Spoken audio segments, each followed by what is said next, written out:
Good morning, everyone. Leah Dixon here from Port Coquitlam, British Columbia. I am live this morning with my sixth in the series of my Sale-a-bration Sunday videos. Today I'm featuring the In the Country stamp set. This is a really detailed stamp, 2 images only in the set.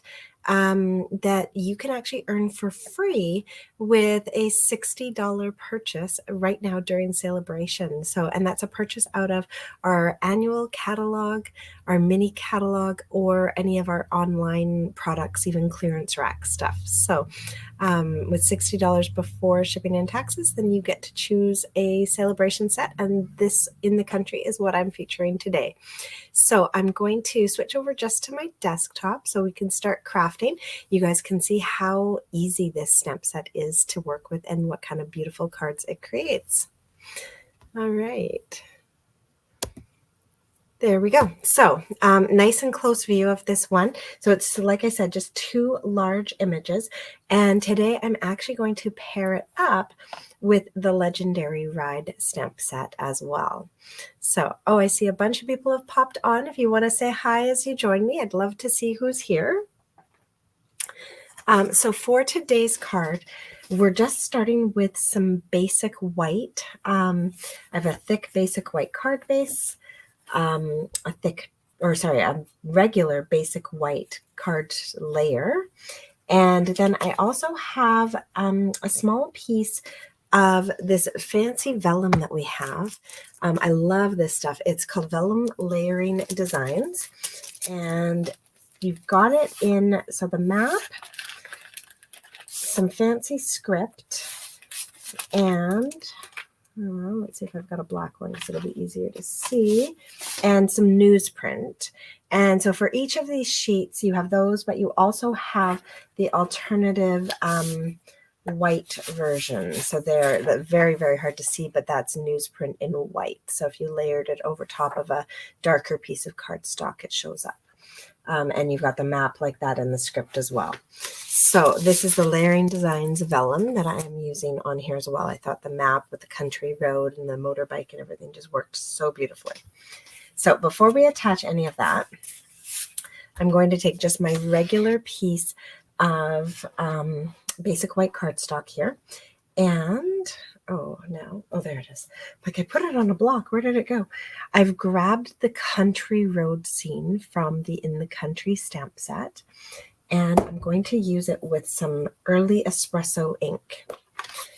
So I'm just going to ink up the whole image. I like to take my ink pads to my images when they're larger ones like this.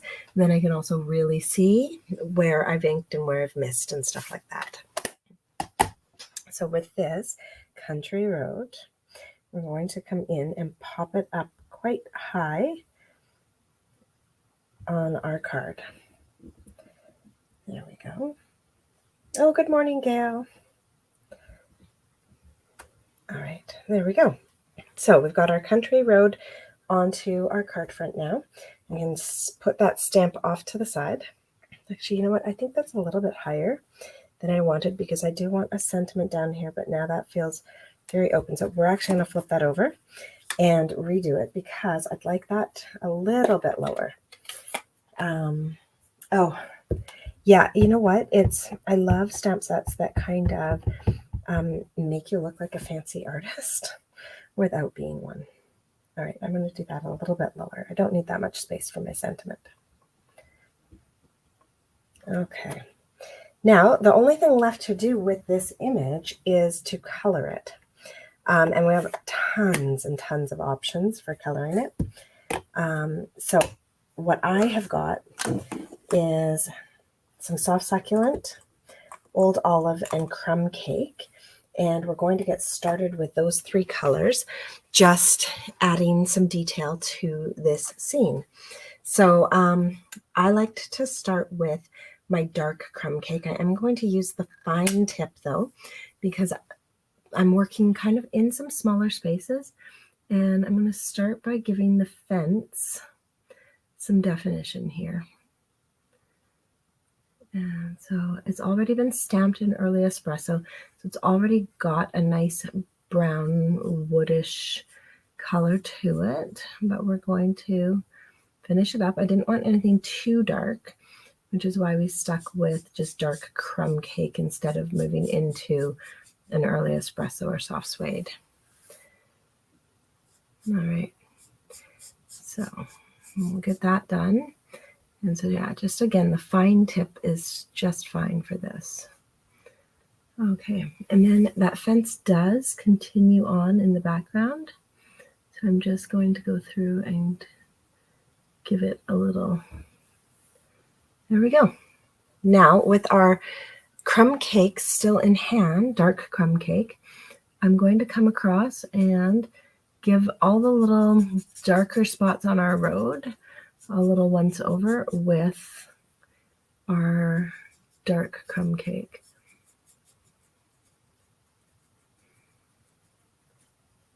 There we go. That goes off up into the distance. Now I'm going to come back in with my light crumb cake and fill in any white spots.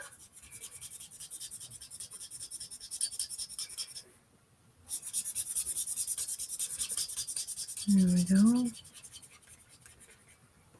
All right, so we have that little tread, and actually I might even just a little bit further up like that. There we go. And I am kind of letting my pen just do rough edges as I go out to the edges, because this is like, it just kind of fades off, right? So I don't want any stark lines. I'm just going to let it fade. All right, next up is our dark old olive. And we're going to do a lot of work with this dark old olive because I'm going to come in and catch all the little blades of grass that they have drawn on here. Every one of them. Now you can see I'm moving quite quickly. I'm not being very particular in catching those blades of grass. I'm just making sure to add that darkness everywhere where they've added little lines. All the way up into the background and everything.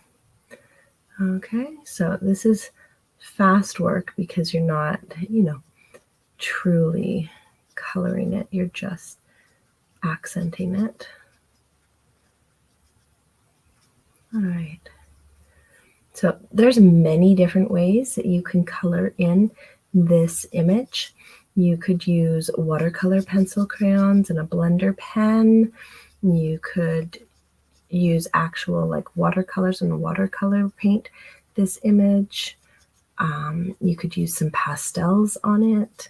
Like there's really no end to how you can do this. You just want to make sure you're keeping it like soft and loose and no harsh edges and stuff. So that's why these blender pens are great, because I can just blend this all together afterwards. There's no sharp edges like there would be, like say with a marker where the ink really stays put. All right, so I think I've got all those little dark bits done. And now I'm going to take my light old olive, but on my paintbrush end. That's kind of important because as I come through here and color this, I'm coming out to the edges and I'm letting it be that rough edge. Okay, so nothing solid and defined. So I'm kind of going in straight lines. So as I come out to the edges here, you don't end up with a straight edge. I end up with all those little straight line edges.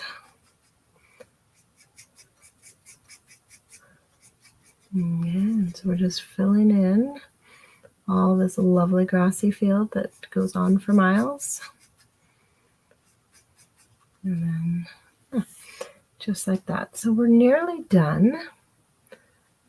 We just have to do those trees along the top background, and I'll just pull this in a little bit so you guys have a bit of a better view.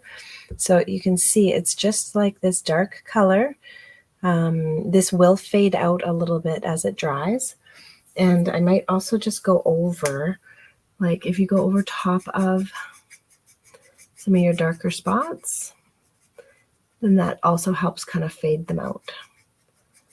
Okay, so looking good. Now this is where our, I'm going to bring back in my dark old olive. I want all those beautiful pines in the background.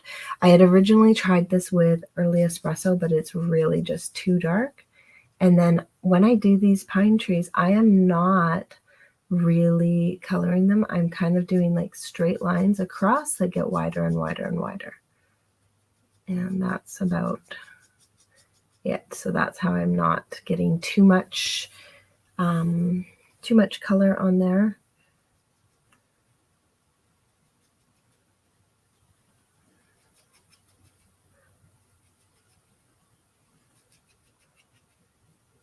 Okay. Just come in like that. I'm going to do these lower ones in my old olive as well. Yeah. And it's really very loose. There we go.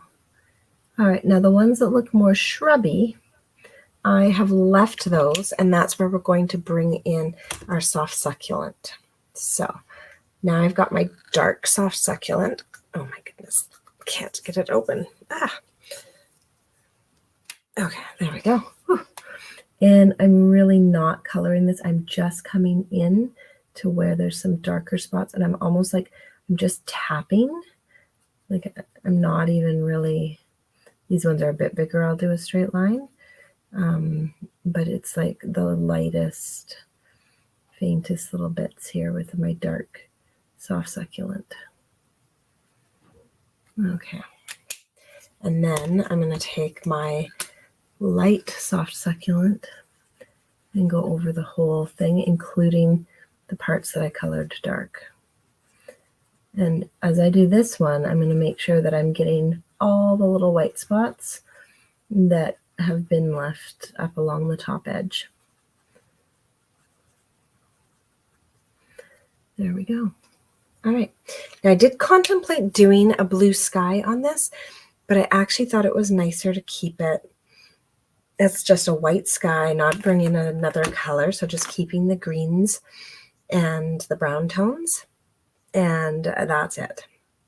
So we're not going to do our sky.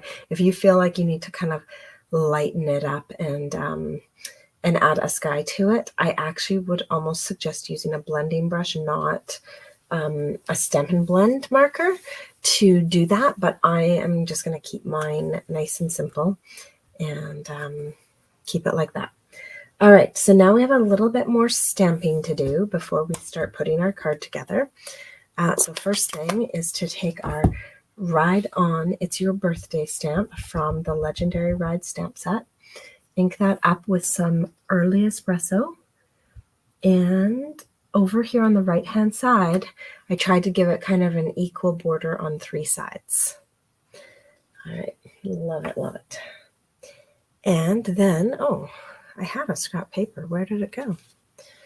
That's interesting.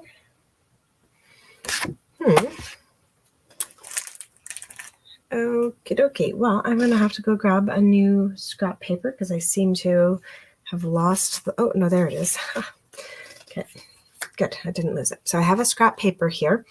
I think this is about 2.5 by 4, something like that. Doesn't really matter. It just has to be big enough to fit our little motorbike on.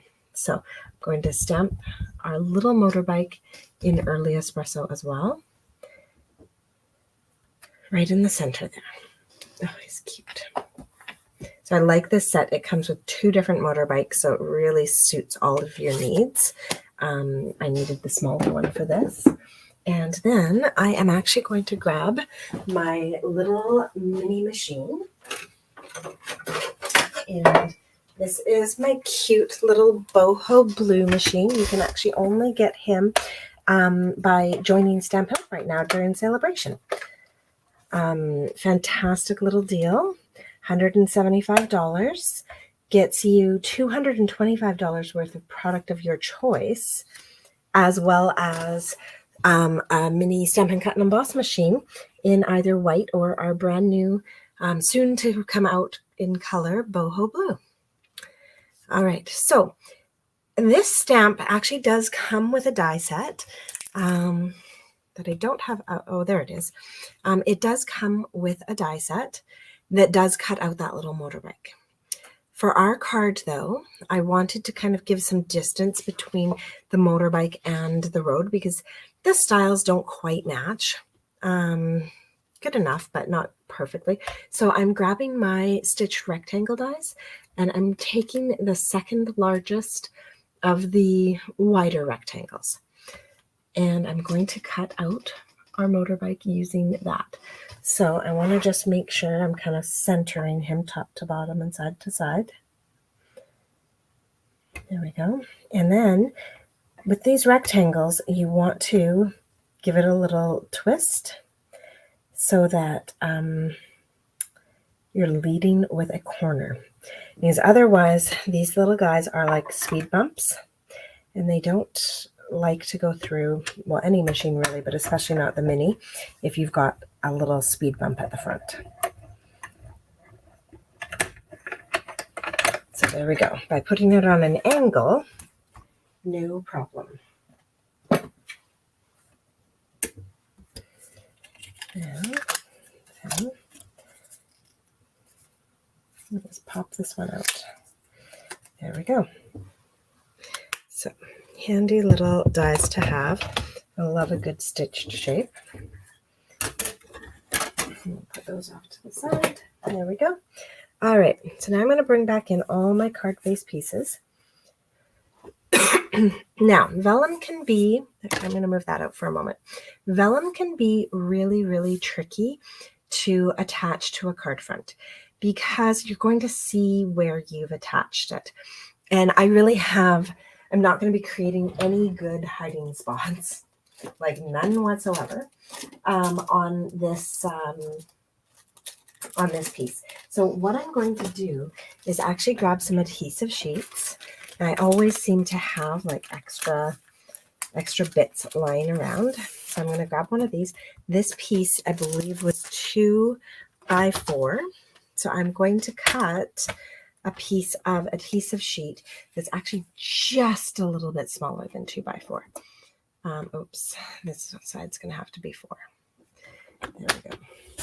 So 2 by 4.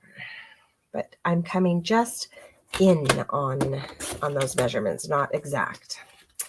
All right, I can save those bits for some other small vellum project.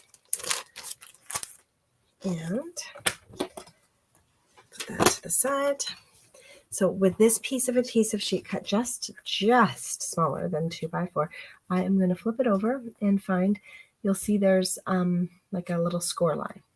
So I'm going to find my little score line and peel that off. Now, the best way to get this lined up, and when you're doing this, make sure you're putting it on the back side. I am going to let these both kind of sit. Actually, you know what? I'm not. There we go. So I am kind of leading with my edge that still has the backing on it. So it's not sticky yet. And I'm making sure everything's lined up that way first, and then putting that down. There we go. Excellent. So I have no sticky edges falling out. And I do see that on this one side I'm going to. So before it's even sticky, I am going to trim it off.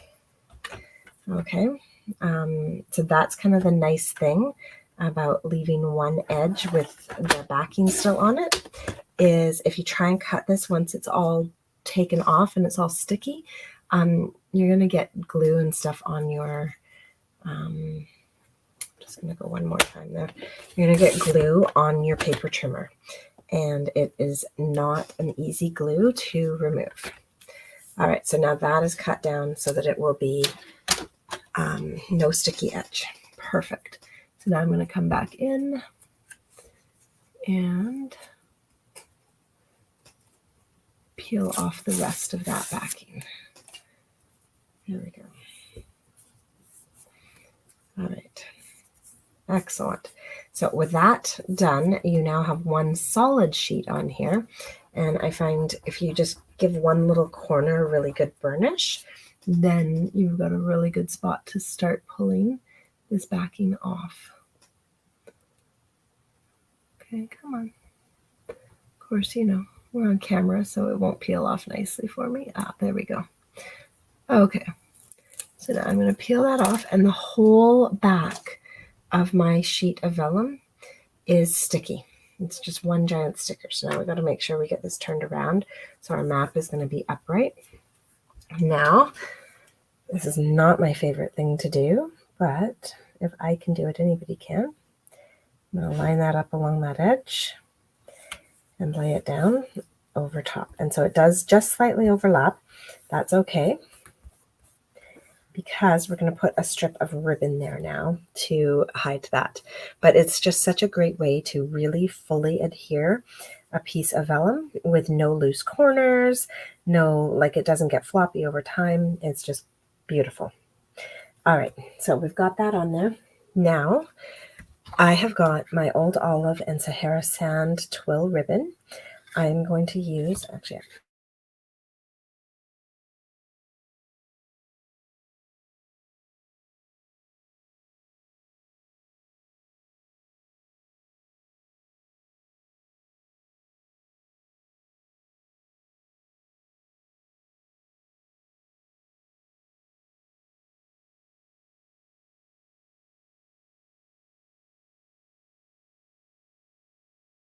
back. Oh, there we go. All right, interesting. Looks like my internet just kind of dropped for a second there. So strange. Sorry, guys. All right, so as I was saying, we're going to grab a piece of ribbon here that is just slightly bigger than our piece of cardstock. And I'm now going to flip this over, and right where my where the vellum meets the picture, oh, come on. There we go. I'm just going to put 2 little tabs of Seal Plus. That way I can put this ribbon across, hide all of that messiness that we can see, and then tuck that just like that. All right, so now we have a strip of ribbon there hiding where the 2 join.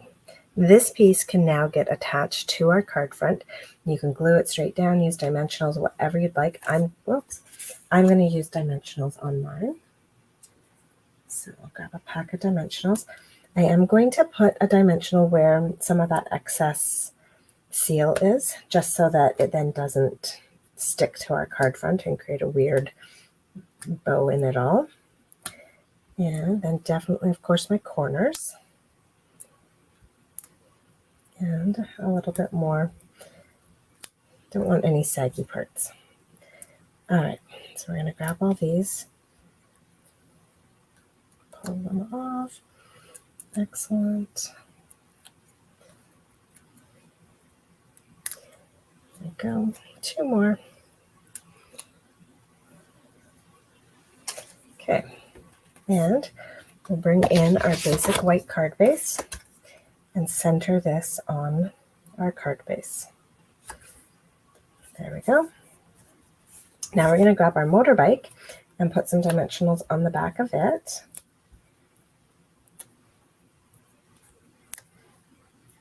And peel those off. There we go. And with that done, we're going to pop our motorbike on there so that it's beside our sentiment and at the bottom of that road. Okay, and I need a bone folder. I should have done that right at the beginning, just so that this card will lay a little bit flatter. There we go. And that is our legendary ride in the country. So using those 2 stamp sets, we've created just a fabulous little card, and it's just, yeah, I don't know, it's nice and simple and really beautiful. So I wanted to share this with you. Today is, oh, thanks, Nancy. Thanks, Gail. This is the last day of my Thanks a Bunch card class to go. So that's the one with all the carrots. You can see that on my class page, which I put a link to in the description of our video. But I also wanted to let you know that I do have an upcoming Legendary Ride online card class. If you can't join us on the actual date, no worries. All the content's recorded. And so I'll be sending out card kits for this. There's a few more days to register. And we're just going to be really having some fun with the designer series paper, the stamps and dies. So there's just a few little samples here I wanted to show you of things that we can do with this stamp set. And this little guy. So the designer series paper with the set and the images and everything, and then just playing with colors. There's just so much that we can do to create a nice set of cards. And so that's what my legendary Red card class is going to be all about. And again, you can find info about that one on my class page as well. So I hope you guys can join me either for my weekly card classes, my Legendary Ride upcoming card class. And then I also have one more spot left if you're local to me in Port Coquitlam. I have one spot left in my February 18th coffee and card class. So that's next Saturday morning. Would love to have you join me. Clever using the vellum, completely different stamp sets. I know they are different, but when I saw that road, I just thought nothing better than a nice Sunday afternoon bike ride. And that might just be my upbringing. We had motorbikes as kids and would just go out kind of touring every once in a while. So yeah, I hope you guys enjoyed that. Take a look at all my upcoming classes and I hope to see you at one of them, and have a fabulous Sunday. I'm off to go make a stew because we're having a big family dinner tonight. See ya.